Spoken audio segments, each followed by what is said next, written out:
Welcome to Save the Story podcast, where books and snacks are life. I'm Nicole. That's Vanessa. Hello. Hey, girl. Are you trying really, really hard to be happy right now? Yes. On the inside, are you dying?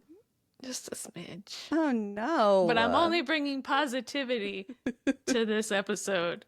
Great. Only great things to talk about. Really? Mm-hmm. Tell me. Oh, I didn't think you were actually going to call me out. Come on. No, just joking. Give me one great thing, Nicole. I went to the tastiest bakery Okay. ever been to. That is a great way to start. Yes. So I sent you the video, right? Yes. And I don't know, is it possible to put a video in video? Like They where's added video that. go? They've added that capability. So Okay. yes, I can. Wherever it's supposed to be. Just Yes. put the little snack clip I because think it's over here. I never remember. me neither, but I took the video of me walking down the long wall of snacks, and that was only half of it. It was like a 30-second video. Oh, there was? Yeah. There was so much to choose from. Yes. And that didn't even have the refrigerated stuff. They had a whole nother refrigerated section where they had like cakes, ice cream cakes, flan, fucking Oh my gosh. all these like tres leches cakes, like all this crazy ass cake. What? And The picture or the video you sent me was not refrigeration? It was just yeah, cabinets? It's cabinets. Oh. I don't think they were refrigerated, but oh, okay. and then there was another wall that was behind me, but there's people behind me, so I didn't pan and do more Oh. video. That was very kind of you. Yes. But there's a whole other wall behind me of almost equal length of more cookies. And I was just like, Oh my goodness. yeah, so you like walk in there and it's like all self-serve. They give you like this tray and these tongs and you just go pull out whatever you want and carry. There were people carrying these lunch trays. It was like a cafeteria lunch tray. Okay. Uh-huh. Just piled high with snacks. They were like 6 high. They're just like people with armfuls of fucking bread. And I was just like, oh my gosh, this place is insane. Okay, tell us what kind of bakery it was. So And I think yes. they specialized in like Mexican style. Mhm. Because there was like all of like anything. Like they had like 3-foot long churros. They had like multiple different kinds of tres leches. They had all of those types of snacks. So yes, the reason that I actually wanted to go there is because last week, I don't know, I can't remember what day it was now, but I really wanted something sweet. I was just, and so I was like, oh, I'll just look and see what's on DoorDash. Oh, that's right. And Yes. so I was looking and I found this bakery on DoorDash and I was like, oh my God, they have conchas. I must have these. I've never had them before. And they look too intimidating to make myself. Yes. But I wanted to eat one. So I put a whole bunch of things in the basket, the cart, and I went to go have it delivered. And after they added taxes and delivery fee, it was like $50 for like 5 Yes. conchas. And I was like, yeah, I don't need something that bad. No, that delivery price is not worth it. Right. So I was like, I'll just wait. So my sister and my mom were visiting this weekend because they've never seen the new house. And they were like, what do you want to do? And I was like, you don't have a choice. I'm going to this bakery. This is where we're going. Yeah, Yes. you could come with me or you can hang out at the house. And they were like, all right, Nicole, I guess we'll come with you. And so Yes. we got there and everybody was just like mind blown. It feels like it would be overwhelming. It was so much. I'm gonna have to go back again now that I know the drill Yes. and maybe try to go earlier, like right when they open, because Okay. there's so many people there and they all knew what they were doing. Right. They had a plan in place. Right. Yeah, I was just kind of watching people like, oh man. So yeah, they even had those big coolers full of homemade tamales. And I was like, I'm so excited. Did you buy them? Yes, I did. Were they delicious? I'm having them for dinner tonight. Oh, okay. So I'll let you know. Okay, I need that in my life. Yes, I am so excited. I completely forgot about him last night when I was making dinner because I was like meal prepping for the week. Yeah. And as we were sitting down eating, I was like, shit, my tamales. So then Mike was like, we have tamales. And I was like, yes. And he was like, why are we eating this garbage? I was like, I don't know.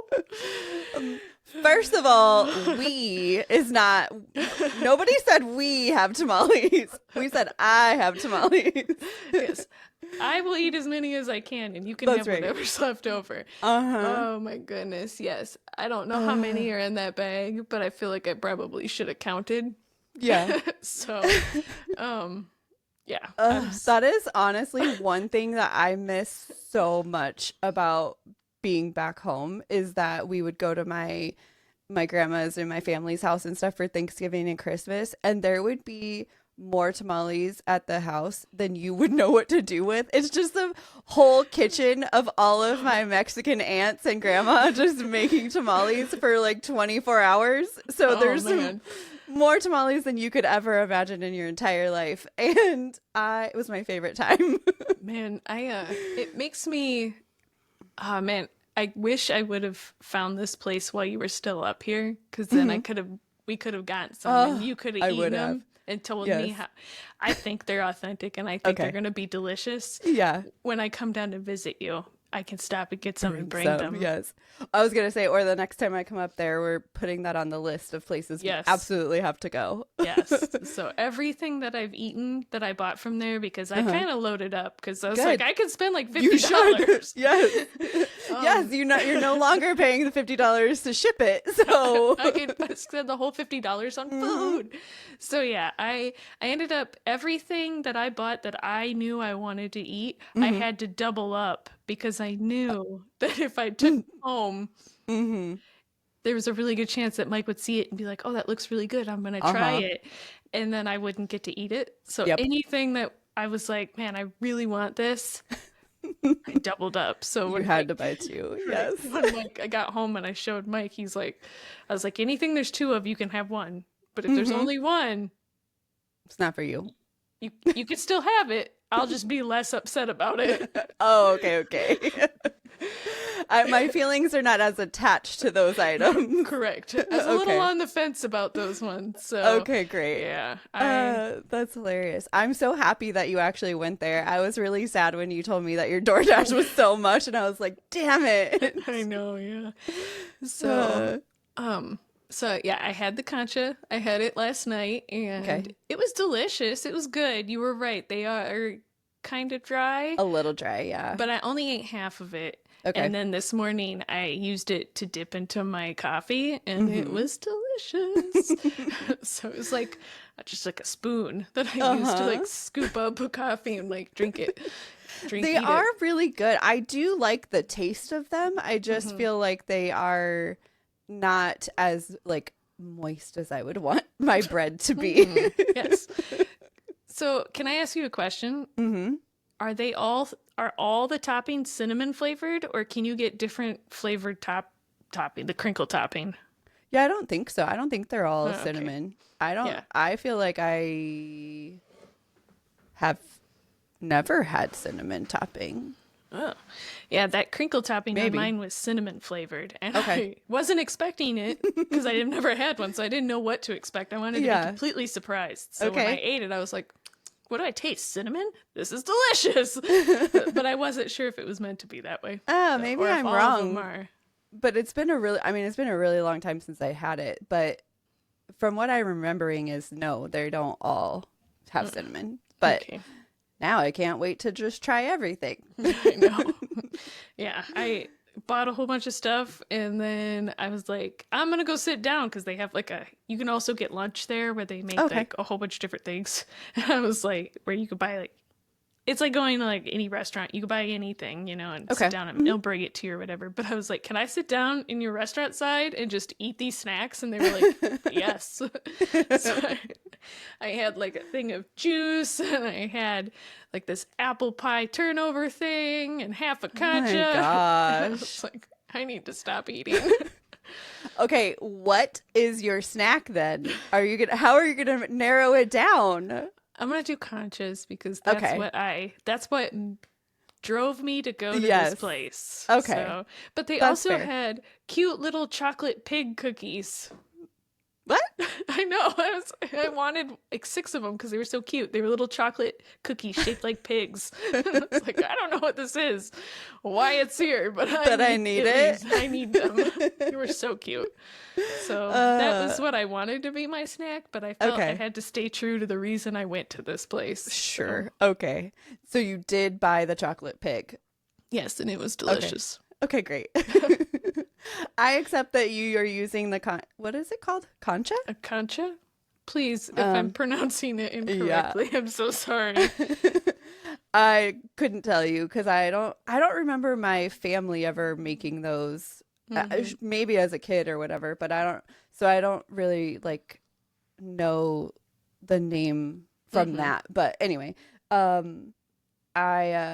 think that's the right call to make that be your your snack this week. What a way to start it off. I'm so happy you went right upbeat. You just made it so much better. Yay! Yes. Well, my snack this week is one that you told me that I had to make as my snack this week. I don't know if you remember, but you told me that I had to make my snack raspberries this week. Oh, yes, that's right. I did say that. Because no choice. Yes, because this is a weird way to say it, but I have never had just like raw raspberries. I was like completely flabbergasted when you said that. Yes. I was like, what does that mean? I do, right?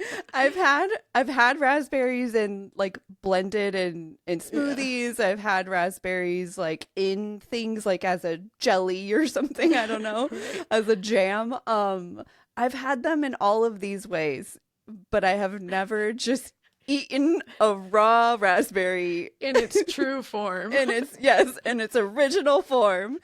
And this week I had my breakfast all week this week was like a Greek yogurt bowl or whatever with fruit. And all the strawberries have been so shitty in the grocery store lately.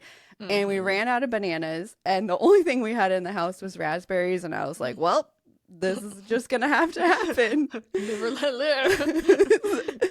So I did it, and they were delightful. Oh, good. Yes. I purposely did not ask you. You never I said asked, you have to use it for the snack, but don't tell me. I've been waiting to hear this actually, because now that she said it, I was like, wait a second. I never did ask what she thought about these delightful raspberries. Yes, they were delightful, and I've now had them in 3 more of my yogurt breakfasts. Nice. Yes. So I'm going to tell you what my yogurt bowl is. Okay. Just so that everyone knows what my what my whole breakfast is. Okay.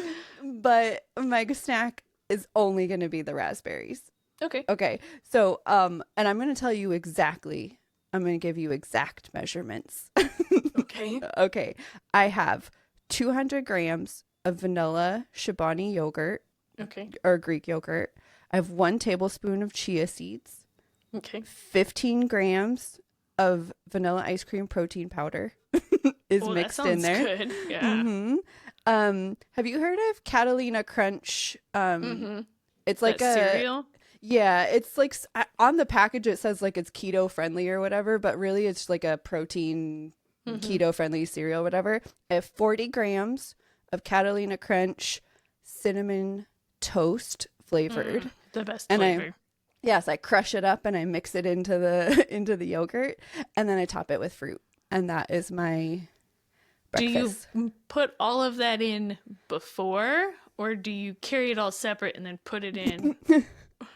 like when I get to work and when you eat. get to work. So the yogurt, the powder, the chia seeds is all mixed together. Okay. And then when I get to work, I mix in the cereal and the fruit. Okay. Yes. I was concerned that you put the cereal in first and it sat in there all week. Like, No. I also, so for if I'm meal prepping, it's only the yogurt and the protein powder goes in. The chia seeds, that will be gross by like day 3. So that has to be morning of. So that is my breakfast when I do a yogurt breakfast, and I would recommend it to anyone. It's high in protein, it keeps you full, and it's delicious. So there you go. Yes, most important meal of the day. Yeah, Nicole. Miss, I don't eat breakfast. No. Well, you should. I know. I need to. So, yeah. So that's all I have for snacks. Just raspberries this week, and that's all. I do have a Mr. Chatty corner if you're ready for that. Yes. Now that we've established the rules for Mr. Chatty, I will allow this. Do you want to tell everyone what you told me the rule was? You cannot have more conversations with Mr. Chatty or about Mr. Chatty in the episode than you do with me. I draw the line. Okay, that's fair. I think that's a fair rule, and I accept this. But today's Mr. Chatty's corner is delightful. You do know about this already, but I can't wait to share it with our listeners. Okay. So, the other day, I was having problems with my AirPods. Oh, yes. They were my right ear. So it was like first generation AirPod Pros. So I've had them for a few years, and over the last like 3-4 months or whatever, the right earbud has been getting staticky. Anytime I would like fix the ear, whatever, it would automatically just go full static, and then I'd have to take it out, and it was just a mess, and I was getting tired of it. And so I started talking to Mr. Chatty about comparing, because there's a couple new AirPods out, and so I was like, which one is the best? Like, which one do I want? Which generation do I want? Which version? Blah blah blah. So he gave me all the information, and I was like, cool, these are the ones I want. And then I said, just like offhandedly, like you're talking to a friend. Right. Now I just have to get my husband to agree. And he was like, oh, do you want me to write an official justification? And I was like, actually, I do. Yes, please. Yes, I would like a letter of justification for him. And for those of you who don't know, Tim writes contracts for his job. It's his career. So offering to him a letter of justification in contract form is basically like right up his alley. So I'm not going to read you the whole thing that he wrote, but I do want to point out a couple of things that he said in this letter of justification. So first, he just says, this letter serves as formal justification for the immediate and necessary acquisition of the Apple AirPods Pro 2nd generation USB-C, specifically. And then he has it broken down, one for technical malfunction, one for technological advancement, one for economic urgency, because due to the US tariffs that are starting, it may cost more to buy them in the future. And the last clause, which I think is the best clause, is for marital harmony. Smart man. Yes, he says, denying this upgrade may result in prolonged sighing, side eyes during streaming sessions, and the phrase, you wouldn't understand, your ears don't hiss at you, being used at inopportune times. He said, therefore, in full support of Mr. Chatty, the neutral, all-knowing assistant, it is hereby recommended that this purchase be approved immediately for the good of the household, the budget, and the vibes.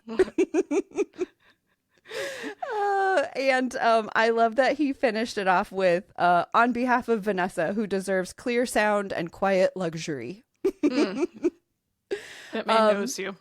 He really does. And so I would like all of the listeners to know that when I sent this to my husband, he was so moved by how well it was written and that I actually did that when I got home from work that day, they were sitting on the counter. He had purchased them and got them delivered while I was in the office, and when I got home they were here for me. Yeah, same day delivery and everything. Same day delivery. Yes. So I am going to from now on recommend anyone if you are trying to make your husband buy you things or approve purchases or whatever. I had sent it to Tim as a joke. Like, this was me just being like, I'm gonna buy these and here's my reasoning, don't at me. Mm-hmm. And it worked to make him buy them for me. So I will be doing this in the future when I want something that I don't want to buy myself. Yeah, I wonder how many times this is going to work. Mm-hmm. Yeah, I have to be very strategic with when I use it and how often, for sure. Mm-hmm. But I'm happy to know that it worked for this particular item because it's expensive and I didn't want to spend my money. So I made him spend his. No, you didn't make him. You convinced him. That's right. Me and Mr. Chatty worked together to convince him of my immediate need. Yes. So I'm very happy with my purchase or my gift, my whatever you want to call it. I don't know. I'm very happy with it. I'm very excited that I have them. And I no longer have staticky ears. So nice. Yes. Congratulations. Thank you very much. Thank you, Mr. Chatty. I will love you forever. I don't know. I don't know. I will love you as long as these earpods last. That's right. And he's already said that he is on standby for the next time I need an official letter of justification. So nice. that is where it is. So it's a really fun Mr. Chatty corner this week. I love that. Yeah. Okie dokie. That's all I have. Oh. Now tell me your books. Oh. If you're ready for that. I think I can be. Okay, great. Okay. Can I ask you a question first? Yes. It's kind of a spoilery. Okay. A spoilery question. Do you feel like you're out of your slump? Oh. No. Okay. Do not. I don't know. I feel like I'm not going to be able to give like a solid yes or no answer because I've really messed up. Usually I just do, I read these books. This is what I'm going to talk about this week. Yeah. But ever since I read a book, so that way I read it early so that way I could make sure that I would have it for next week. Yes. And then we have a couple like friend reads that we're doing that I started early and now I'm going to have to hold on to them. So it's not a big deal, but I feel like it's really just messed up my flow. And so I'm just struggling to like remember how much I've read and if I can read it if I can talk about it this week or if I, so some of it I feel is that. Okay. Like you put yourself in a little bit of a bind. Right. So maybe some of it is just like I'm putting undue pressure on myself. And then some of it is like I get home from work or I get done with like doing chores or, making dinner or something. And I like look at my book and then I just like look at the TV or I like look at man, what do the insides of my eyelids look like right now? Next thing I know, much better. Yeah. Next thing I know, it's 4 a.m. the next morning. My alarm is going off. So yeah. All right. I don't know. That's fair. Yeah, I'm not sure if it's a true slump now, if I'm in true slump or if I've just kind of like rattled myself or whatever you want to call it. So. All right. I'm sorry to interrupt your starting. I just wanted to know before we got in. That's okay. I have 2 books. Great. So the first book is called Codename Nemo. Yes. So this is The Hunt for a Nazi U-Boat and the Elusive Enigma Machine. Okay. It's the long name. It is by Charles Lachman. I listened to it on Audible, and it is a history, if you were not aware. So this book is June of 1944. A Navy task force captures a Nazi submarine. Its crew, all its technology, code books, and an Enigma machine. Something that no one thought was possible. So, this book, so that was my very short, like, this is the book. But really, this book tells that story from both sides. So you get, you have the German U-boat, you have all the story told from the German point of view of everybody who is in the everybody who served on that U-boat. You also have it on the American side, like that hunt for the U-boat and why they decided to look for it and stuff like that. Interesting. Yeah. And then the afterward, which is like, you know, after they found it, how did they keep that a secret? Okay. So this history book is, it's a lot of backstory. Like the actual capturing of the U-boat is like one chapter. Okay.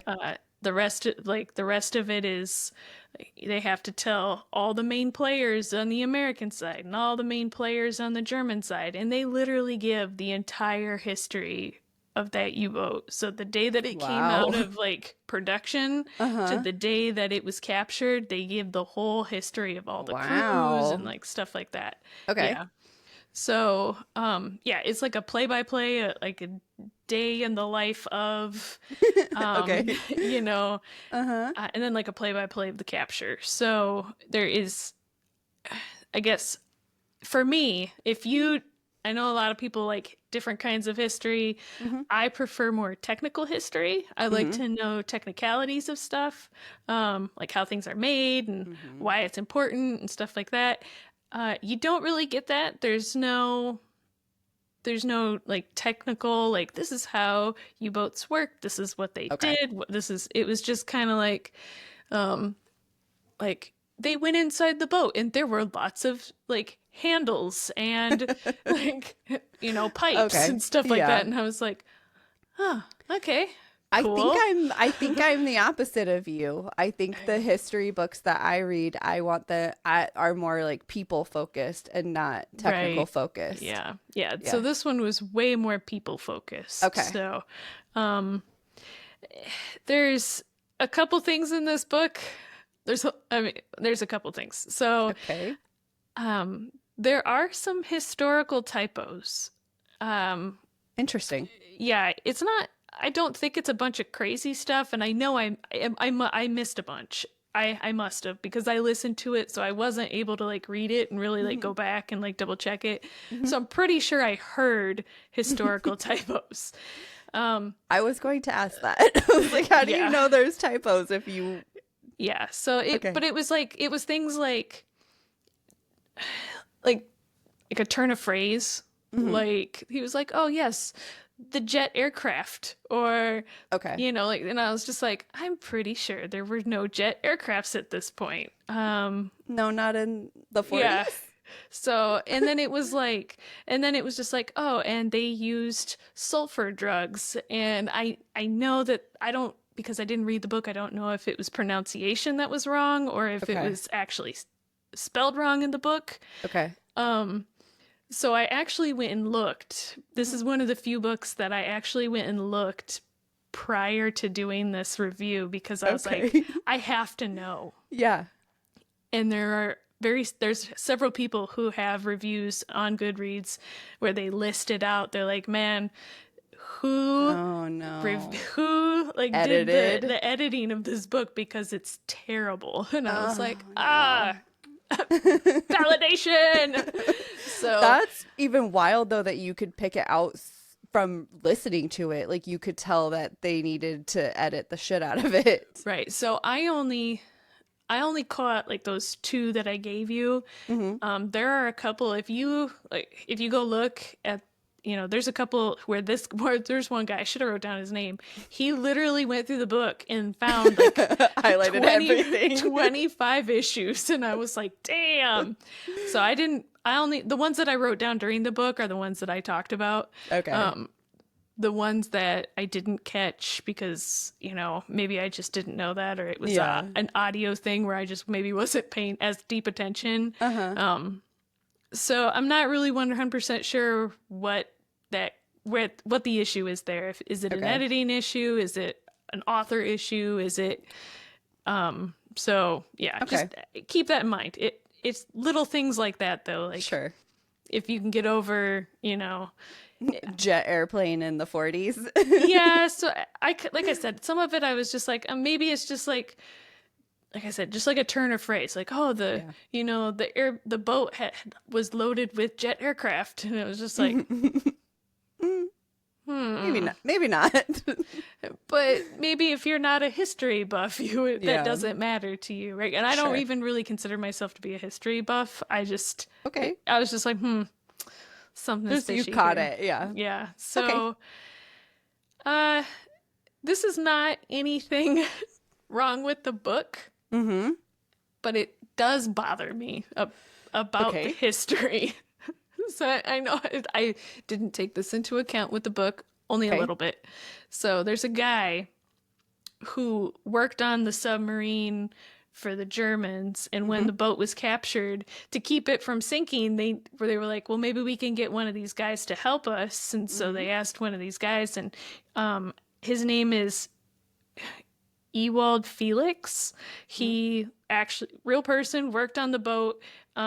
They convinced him to like, hey, help us with this, and when we get back to the States, we'll make sure to tell them that you helped us, and blah blah blah. And the guy was like, oh, I'm kind of nervous about this, because if anybody from my crew finds out, like, right, I don't want to be killed. It's gonna look a little fishy, right? So they were like, oh no, that won't happen, blah blah blah. And they did not try to help him out, like, and then he, like, without giving too much of the book away, but it's just one guy, right? Yeah. And he has such a small storyline in this book after that. Like, he helps them.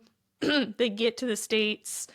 They're like, we'll do what we can to help you. And basically, he still just, like, forgot about him? They, like, forgot about him. And he still gets sent back to, like, Europe after the war. And, like, they, like, went, like, try to find him or something, or they sent him a letter to try and, like, and he sent a letter back, and he's like, I really need help, like, I'm not okay. And they didn't help him. And then they hear from him like a couple months later, and he's like, I'm in hiding with my parents, and holy shit, can you please, if there's anything you could do to help me, like, we're so poor, could you at least send me clothes? And that's where the book left it. And I was just like, what happened to Felix? The U.S. just left him hanging. So I was just like, after that I looked, I was like, everywhere on the internet, I was like, where is this information? Yeah.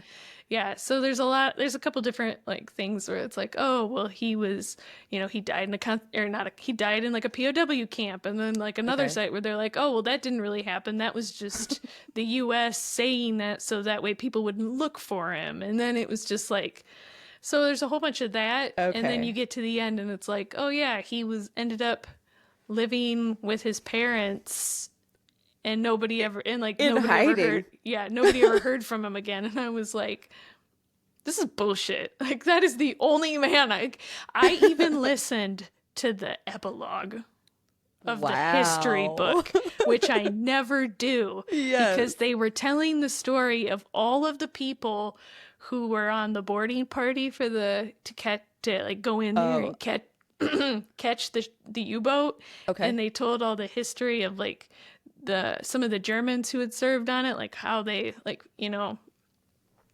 finished out their life and stuff like that. And I was like, Felix is gonna be where in here. is he? Yes. I'm gonna hear what happened to Felix. I listened to the whole thing, and he was not mentioned, and I was so pissed. Oh no. For that reason, I marked this book down. You could have at least told me nobody knows what happened to Felix. Okay. He's literally one of the main reasons that the Americans were able to get this boat Make it back. Yeah.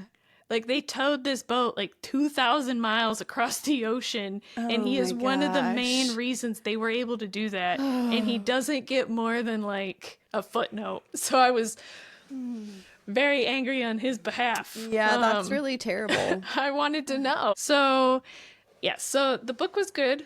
Okay. I thought the book was interesting, I guess, based on what people are saying with how many errors there are. Maybe it's better to listen to this one. Yeah. But I guess like interesting side note is U505, the one that they captured, is at the Museum of Science and Industry in Chicago. It is on display there. Yeah.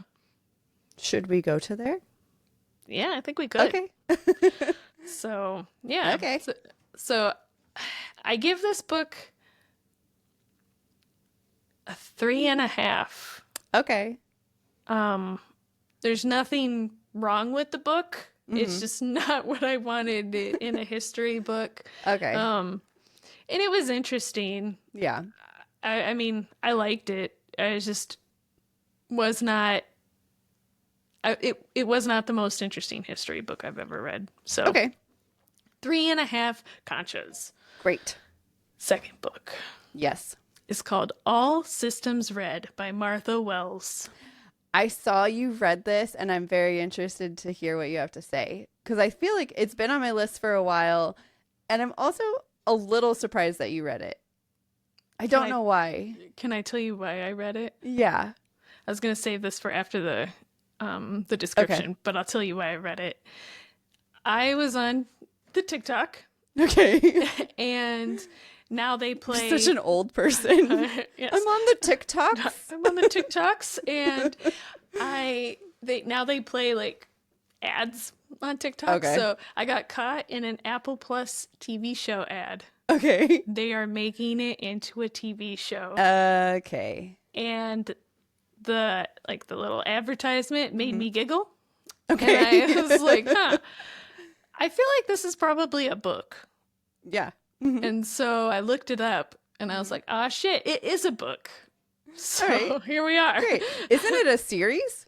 It is. It is a 7-book series. So That's All what I Systems Red is number 1 in the Murderbot Diaries series. Yes. It is sci-fi. It is also Kindle Unlimited right now. All of them except for book 7. Book 7 is not Kindle Unlimited. That's how they get you. Yeah. Martha! So my description may not be coherent. Go watch the TikTok. Go watch the advertisement. The trailer for the show. Yeah, go watch the trailer for the show if you want true representation, I guess. Okay. So in the future, there is space travel. And if you want to go explore a planet, you could do that. But you have to go through the company. Okay. And they'll give you everything you need to go there. They'll set you up. But if you're going to go, you also have to take a safety unit. This is called a sec unit. And that will keep you safe. And because if you go there, you have to, I'm giving you a lot more backstory that's in my description. Because if you want to go there, you have to basically insure your life. So they send with you security units to keep, to keep you safe. And so on a distant planet, a team of scientists are out there doing science things, and they are being protected by one such robot. Just one? Well, it's one. It's one per 10 people. Oh. So they only have one. Okay, gotcha. Yes. So only this one has hacked his governor module and refers to himself as Murderbot. Bum, bum, bum. Let's hope Mr. Chatty never does that. Yes. What can we call you? Murderbot. Murderbot. Yes.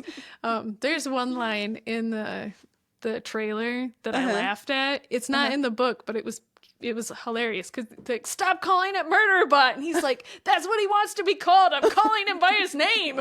He's just like, to him, it doesn't mean that. Oh no, it does mean that. Oh, He knows. No. So like I Sounds said, mean. this is going to be an Apple Plus TV show. I'm Okay. stoked that we have Apple Plus because I Yes. will be watching this show. Okay.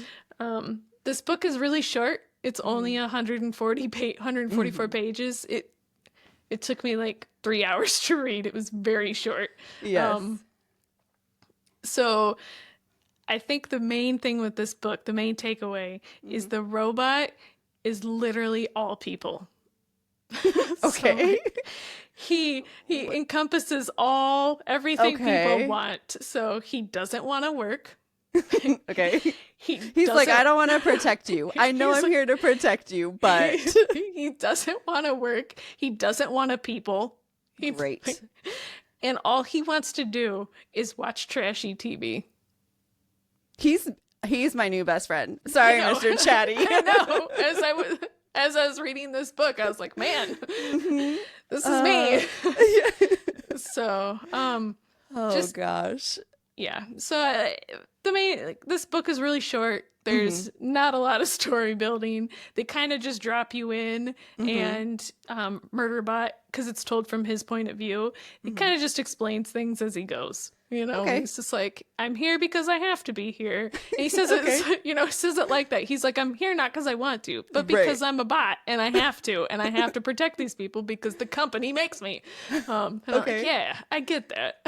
I'm here too because I have to be here. The company makes me. Company makes me. The ending is great. The whole book is great, but the ending is great and it has a good cliffhanger. I know some people don't want that. So I give this one a 4. Okay. 4 conchas. I'm willing to go higher. All right. It was a great first book. I didn't have anything wrong with it. I just am not sure if I could give it a 5.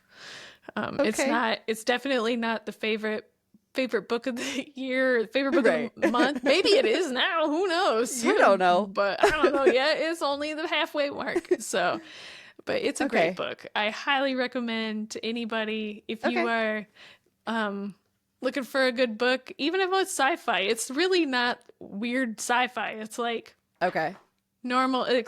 We're space traveling and you have a Mr. Chatty. That's the most sci-fi it is. I think I will move it up on my list. I'm pretty sure it's been in my wish list for my Audible wish list for a really long time. So maybe I'll move it up. Yeah. And like I said, it's unlimited right now. It's Kindle Unlimited. So they're all free right now. So excellent. I'm probably going to try and read all of them before they fall off Kindle Unlimited. Good choice. Good choice. Nice. Wait, did you listen to it or did you read it on Kindle Unlimited? I read it. Okay, cool. The end? That's it. Yay. Yay, all of them. That one's a really fun one. I don't know why I was surprised to see that you read it, but for some reason I was. It's not like you haven't read sci-fi before, but it just, I don't know. I feel like you've been diverging into a different world, and it's weird for me. I don't know how I feel about it. Yeah, I have been all over the place. So yeah, especially I've seen your Goodreads lately, and I was like, "What is happening over there?" I'm having an existential breakdown. You really are. I don't know what's going on. Okay. Well, before I get into my books, can I tell you an update from last week real fast? Yes. I beat Hogwarts Legacy this week.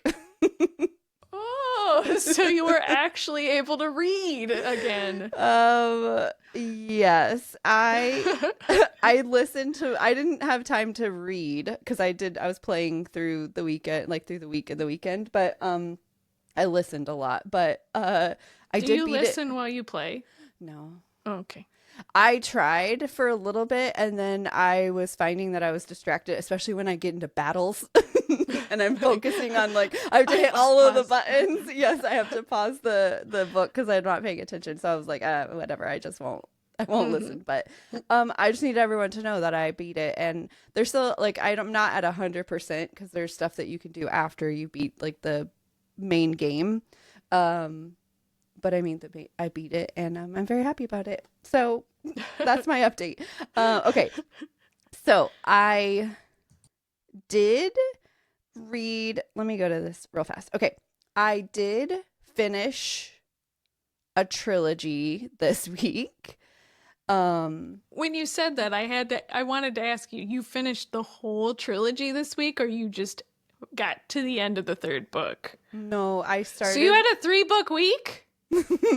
Kind of. I feel like it's cheating a little bit because I did start the first book last weekend. So by your like timeline, I'm off by a little bit, by a couple of days. Still counts. But I would say yes, I finished all 3. I'm only going to talk about one of those today. Okay. But that's not the first one I'm going to talk about. So I'll get to that first later. Okay, so the first one I'm going to talk about is called The God of the Woods by Liz Moore. I read this book because the Two Girls, One Ghost podcast talked about it, and they were doing a book club on it. And they aren't the first people that I've seen talk about this, so they brought it up, and then I started seeing it online, and it just started getting bigger, and I was like, okay, maybe I should just listen to this. I used a credit for it on Audible, and it's a mystery thriller. I don't know if I want to tell you okay, I'm going to tell you first. I did, like I said, I listened to it. I listened to it at 1.4 speed because the narrator is very like breathy and whispery, and it was bothering the fuck out of me at 1.2. So I bumped it to 1.4 and it kind of like fixed it. I feel like my normal speed is usually like 1.3 anyway, but anyway, I don't know why I started so low on this one, but it definitely has to be at 1.4 because it's just not, their narrator is not that for me. Okay.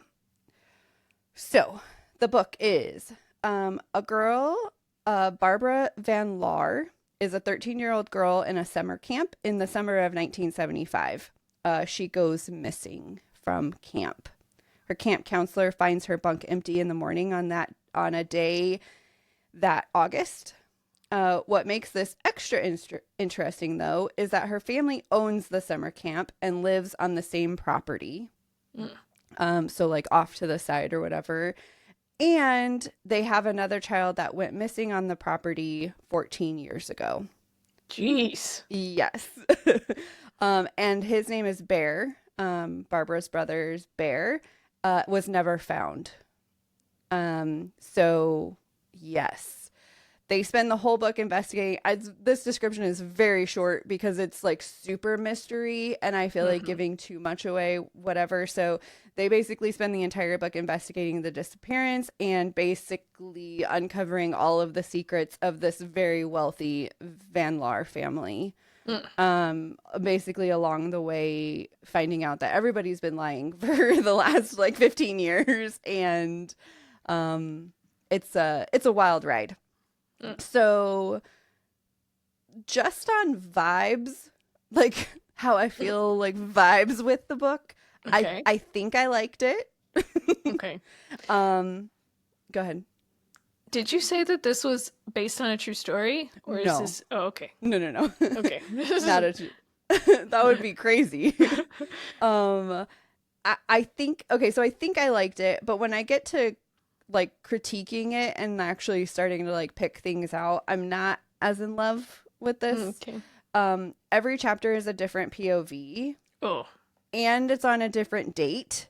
Oh. And sometimes a different year. Oh, it breaks all the rules. Yes. So you really have to like pay attention to who's talking, where you're at in time, where you're at in the story. Like after a little while, I feel like it got a little bit easier. Like once you're further in the book and you kind of know who people are, you have an understanding of where they're probably going to be in time.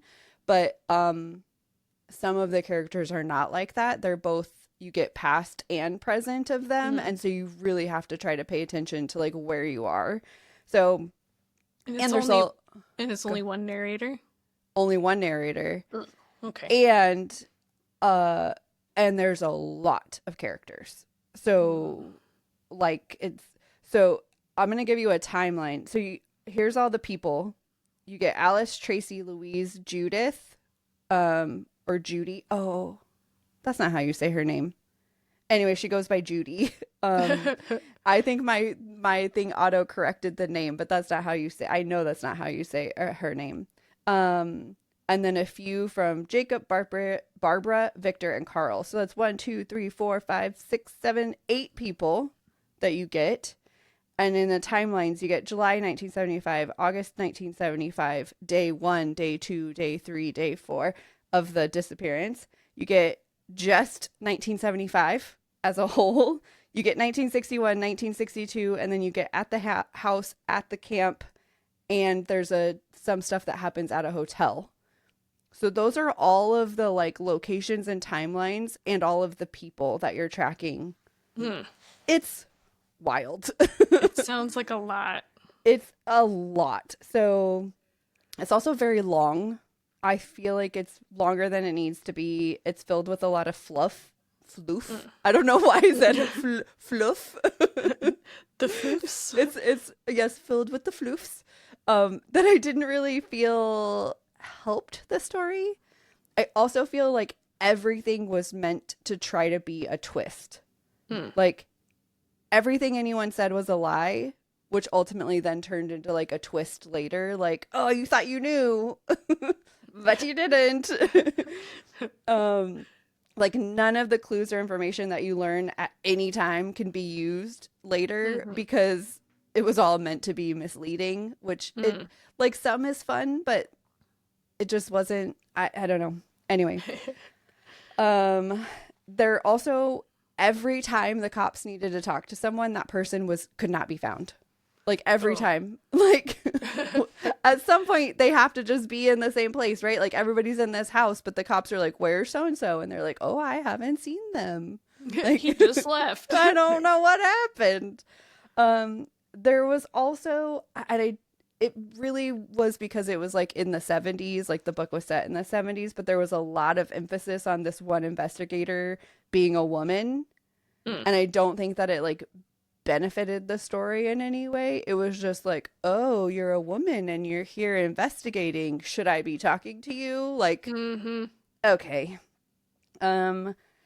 Also, all of the characters were just kind of beige. I don't know, like flat. Yeah. And then honestly, the ending was just very like unsatisfying. So the story overall, I felt like was intriguing. I liked the story, but I just maybe didn't love how it was told. Okay. So I'm going to go true middle of the road, which for me is 3 stars. So 3, raspberries. 3 whole raw raspberries. Yeah, so I do have some spoilers that I may put into Goodreads, but I just like, I don't know. It just was unfortunate, I guess. I hoped for more, but now I do want to go listen to the 2 Girls, 1 Ghost like book. I think it's behind Patreon though, so I don't have their Patreon, so I don't know that I will do that, but I would be interested to hear how they liked it because I feel like they probably did. Yeah, that was going to be my question because I think you've listened to a book club that they've done before. Was it I can't remember the name of the book is now. Oh no. It was the one with that Yes, it was when the girl, she gets possessed or whatever. Yes. Like, my best friend's possession. Or I don't Exorcism? My best friend's exorcism. Yeah. Yes, it was that one. Yeah, and you did not. They liked it and you didn't. So I think I need to stop listening to their book recommendations. Dang it. Only if you find out that they liked it. Yeah, I do. I think that one, because my best friend's exorcism, they did with another podcast as like a group thing. And so that one was on their regular feed, where I think this one they just did by themselves. So I think this one's on excuse me, on Patreon. So I have to double check that. But if I find out, I will let you know. And I will let you know if I'm never taking their recommendations again. There you go. Okay, so the next book I'm going to talk about is the first book of the trilogy that I read. I decided to split it up for a couple reasons. One's because there's three, and I don't really want to talk about all three of them in one episode.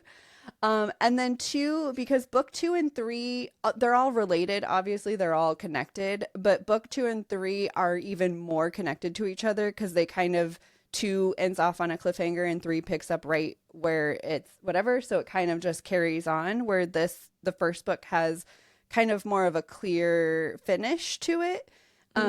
So we're going to do book 1 here. I will give you a spoiler and tell you I really like this series or this trilogy. So if you choose to read them before you hear the end next week, that would be great.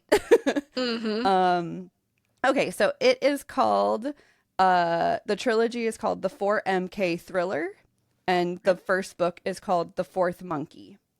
So it is a crime thriller. It is there are a lot of trigger warnings that I'm going to give you. So I will say my big genre back probably 10, 15 years ago, whatever, before I like super got into fantasy, was always crime. I read crime thrillers all the time. It was like my go-to genre. And then I don't know what happened. I think what happened is I found Kindle Unlimited and I found fantasies on there. And that was like all I read forever of times. And I just kind of fell out of crimes. Well, lately I've been jumping back in, and this one is a wild place to jump back into. So I'm going to give you some of the trigger warnings. Graphic violence, sometimes in detail. Off-page animal cruelty, sexual assault references to child abuse, mental illness, something called body horror, which is like medical gory content. Okay. That's I think all of them, but just kind of understand this is a serial killer story. So anything that can go along with that, assume that it's in this book. Okay. Okay. Okay, so there is a killer called the 4MK Killer in the streets of Chicago. It is a serial killer who picks his victims as a punishment to the victim's family who has done something the killer deems wrong. So in some of the cases, there was a dad who was selling child pornography. There was a dad who swapped fake diamonds for real ones in his jewelry store. There was a brother who ran a sweatshop full of undocumented people. A dad who imported coke for the cartel. And so obviously the serial killer finds these people to be doing things that are wrong and bad, and he punishes them by capturing and killing their children, their daughters specifically. So I was going to say, I thought you were going to say he captures and kills them. And I was like, yeah, like a vigilante. And then you were like, they're daughters. And I was like, oh, I am not on board. No, he does. He kills their daughters because he says that it will provide them more pain by having to live through their child being captured and tortured and murdered than if he just killed them. It's crazy. So the reason it's called the fourth monkey is because he follows this pattern of hear no evil, see no evil, speak no evil. So first what he does is he takes the kid, the child, and he cuts off their ear and he sends it to the family in a little box and that's hear no evil. And then he cuts out their eyes and sends that to them. See no evil, and then he cuts out their tongue. Sends that to them. Speak no evil. And then the fourth monkey is do no evil. So when he delivers the dead body out in wherever he drops it, it's do no evil. And that is his way of being like, stop doing evil. Okay. So the book starts with they have a new victim. They don't know where she is. Because all they've received is the first box so far with the ear. So they don't know where she is, and they don't know what the father has done at this point. They assume that it's the father that has done something. But they don't know what he's done to put him on this do no evil list yet. So they're kind of trying to figure out everything at the same time. Like, what has this man done to get him on the list? And where is she at? And how can we save her before he goes through all of the pieces? So the book is broken into multiple POVs. And in this case, I feel like it's done fine. Like, I'm not overwhelmed by it. So you get one who is Sam Porter, who is the lead detective. You get Claire, who is another detective on the case. One is the POV of the current victim that they are searching for. So you get what she's going through. And then one is written as diary entries or journal entries from the killer. And those are fucking dark. And not in like when I was writing this down, I was like thinking, not in like a fun, dark romance kind of way that people are into. This is like dark in a serial killer kind of way. Great. So I was really hoping you would tell me he like puts her into a medically induced coma and then removes her eyes. And now you're making me think it's like spoons or sucked out with like, no, you're. Oh, I'm sorry. It's okay. Sorry. So that's kind of it, right? So like the whole story is basically going through and following Sam Porter as he tries to solve the case and find the girl, and going through and a lot of the journal in this book, the journal entries and diary entries from the 4MK is all about his past. So it kind of is his childhood of how he got here, basically. Okay. It's fucking crazy. So I was totally fine with how dark it was. I was not expecting for it to be that dark because I didn't get that from the description. But once I got into it, I was like, damn, that I did not know that was happening, but I'm fine with it. Okay. And I will say, like a little spoiler, but obviously it's called the 4MK Thriller series trilogy. So you have to assume he does not get caught in this first book. It's so the whole series covers him, but I'll get into book 2 and 3 next week. Also, with the diaries, you don't really understand why you're getting those in the beginning until you like really get into the story. Because at first, like the first couple diary entries, I was like, why do we care about this? And then you get to like entry 3 or 4 or whatever it is, and you're like, oh, I see. I see. This also has quite a few twists and surprises that fucking got me. Like, wow. I think there was one that I guessed kind of early on, and it was like a baby minor one. You're like, I did so good. Yeah, I did great. No. And then I started getting more, and I was like, oh, I was right, but I was wrong. That's small right. Yeah. Yes. So that was actually really fun for me because I feel like I haven't had books lately that the twists like get me. And this one got me. Wow. And there's more in the future books too. Spoilers. Wow.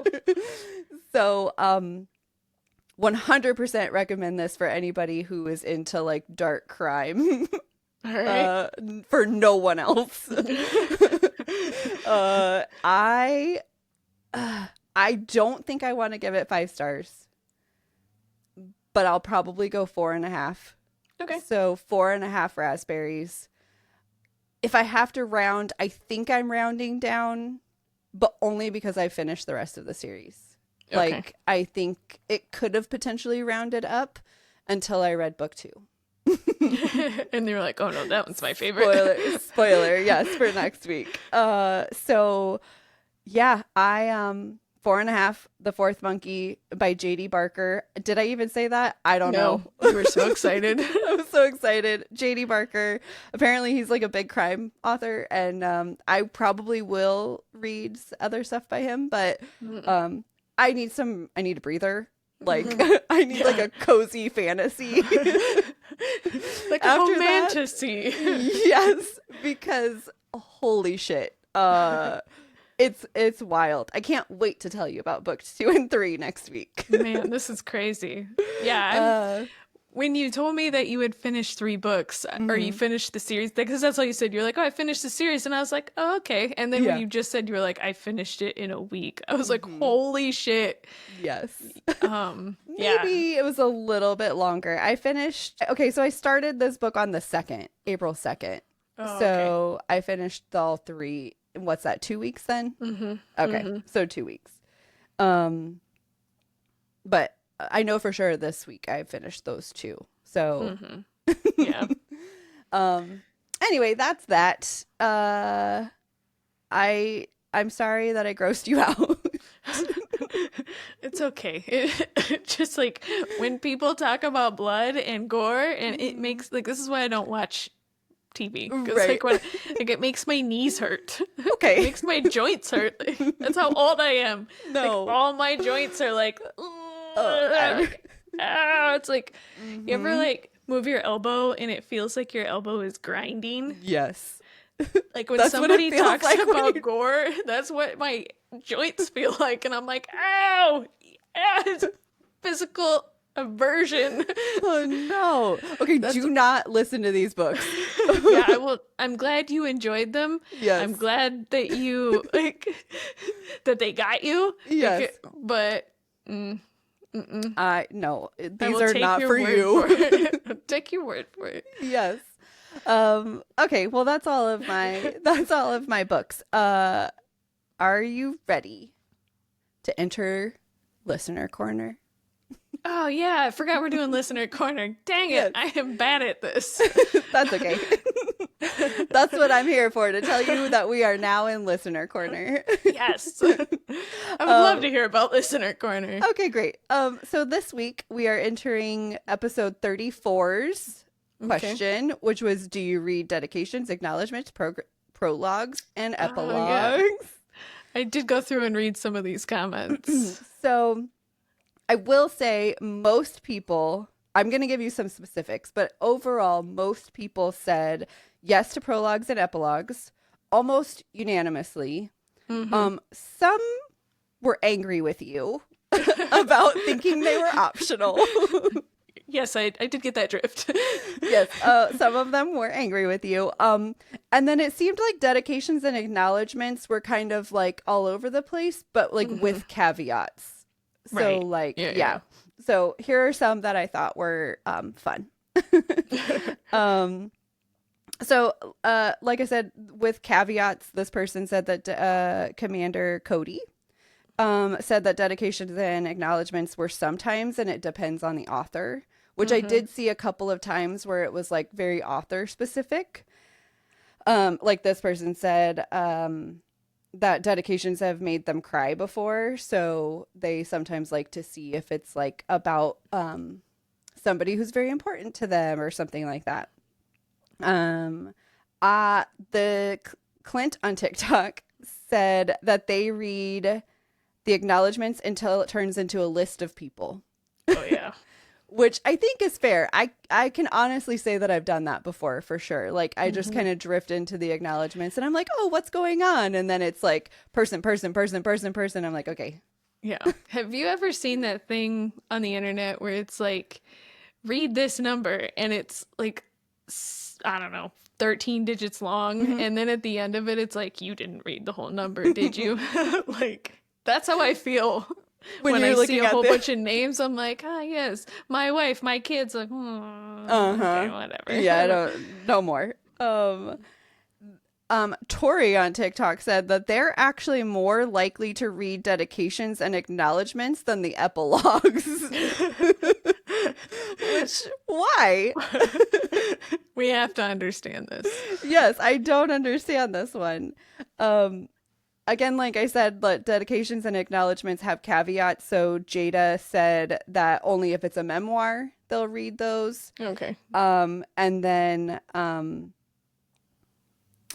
Camilla on TikTok said, which I found to be a very interesting take. Prologues, no, because I haven't met the characters yet and I don't care about their backstory. Oh, An that's interesting. epilogue, yes, if I want to know more about the characters. Okay. Yeah, that makes sense. So I'm interested in that one though, because like the prologue is setting it up.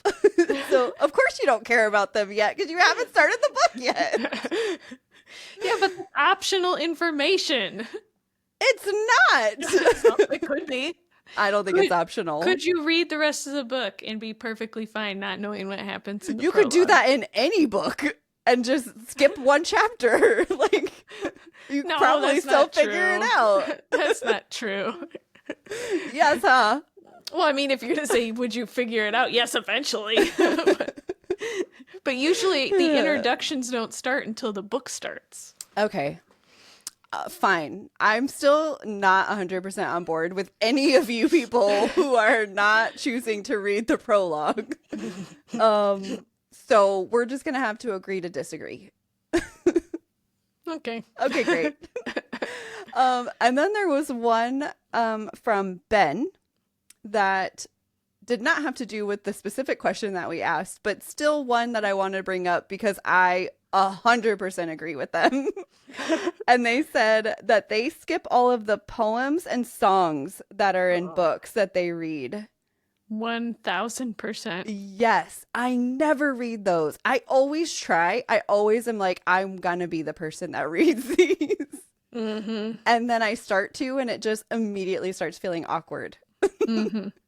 Yeah, I start and I'm like, I don't need this. I don't need this. It Because doesn't then rhyme. I don't care. Exactly. And I start trying to like make a song in my head, and that's not good for anyone. And so like it just turns into something that is uncomfortable and awkward, and I don't do it. So I need people to not do that. And then also that comment sparked another thought that I had, and somebody actually mentioned this as well. Something that I skip that I learned my lesson on is the like sometimes at the beginning of a chapter they'll put like a quote or like something like that. And on Fourth Wing I learned my lesson because those have clues to other things. Like they don't seem important at first. And so I want to say when I read Fourth Wing, I probably read the first time, I probably read like half the book before I started realizing that those actually mattered. And I was like, oh, shit. I think I was supposed to read those. I do not read those either. So yeah, I thought that was a fun addition to our extra bits. So, basically, bottom line, you have to start reading prologues and epilogues. Thank you. I'll think about it. Don't tell me no. I actually did it for my book this week, and it just made You me did? angry. Oh. Yeah, fucking Codename Nemo, and All right. Oh, you read the epilogue, right? And it did not help you. Did I say Okay. prologue? My bad. I read the epilogue. I don't know what you said. I wasn't listening. Aw, you were Sorry. You were like, I'm not gonna listen to anything you say because you're gonna do what I want. That's right. What you say doesn't matter. Because you're gonna do what I said. Exactly. Okay, are you ready for our discussion question for this week? Yes. Okay. What are your thoughts on special edition books? Oh, they make me spend all my money. I was gonna say I'm pretty sure that's what my answer is too. Yeah. They basically take my money. They're too pretty for me not to have FOMO over. Yeah. Well, that and there's so many subscription services now out there that do the same book. So you'll buy a book and then the second one will come out by a different company and the second book is better. It's better. And Yes. so now you're like, shit, do I care that my books don't match? Right. Or do I have to buy the special editions of both? Yes. Why is this important to me? I know. Like, why is it important? That's a great question. Also, I do think the special editions are getting a little out of hand. Yeah. Like, is it consumer culture that's driving it? Is it like what is happening? Because I don't feel like this has ever been like this before. Yeah. Where you have like 72 special editions of the same book that Right. yeah. And it's some of them, because like we've said before, I have a couple subscription services. I get a lot of books where I'm like, do I care about this book? And now I have a special edition. Like, maybe I should just get rid of it. And then I'm like, but a special edition. You have this feeling of like, I have to keep it now because it's a special one. I know. I don't know. I'm trying to get out of the like constant feeling like I have to have the special editions, but sometimes they're just so pretty and I can't help myself. Yeah. And the problem with that is if it's a good one, like you can't go back and get them later. Right. And then people resell them for 3 or 4 times what like they paid for them. So, which is crazy. It's just another level of the hyper consumerism, I guess. But yeah, it is getting out of control. I want that idea that it's getting out of control to stop me, but it doesn't. Which is unfortunate. What can we do about that? I don't know. Well, and then on top of that, sometimes they have bonus material. See, that's another problem. Yes. And they Like come out with this special edition and it's got this special chapter. And if you buy this special edition, it's got a different special chapter from a different POV. Like, what is a book lover to do? I know. Buy them all. Buy them all. We could just do like I did that one time when that new version of Iron Flame or something like that. Fourth Wing, Iron Flame, whichever one came out that had a different POV than the book that I had. I was like, well, I guess I'm reading that in the bookstore. Oh yeah, that's right. You did. Yeah. Yep. Yeah. I'll say. I mean, obviously, my thoughts on bottom line is I'm gonna buy them. I know I shouldn't, but I'm going to. I don't know. We're all sad about it. I know. Because there's really, like, you think about it, like, I could be, in the money that I spend on these special editions, I could buy, like, 7 books. Right. When everything's said and done, I could buy 7 books. And I have this book that's still wrapped in plastic on my shelf that I'm probably never going to read, but it's a special edition. If that doesn't say you have a problem with consumerism, Nicole, I don't know what does. Well, we'll start our own problem with consumerism club. There we go. It's a support group. Welcome. Yes, because I am also needing to be added to this group. Thank you. Exactly. All right. Well, tell us what you think. Are you out there buying special editions? Are you stronger than we are? Do you have self-control? Yes, exactly. Help us. Yes. Let us know on all the places, all of our social media, savorthestorypod.com. Not .com. I mean, you can go there, savorthestorypod.com. That is our website. But all of our social media handles are just Savor the Story Pod. The end. The end. Find us everywhere. Go comment on things. Have fun engagement with us. Maybe hear your engagement on the next episode.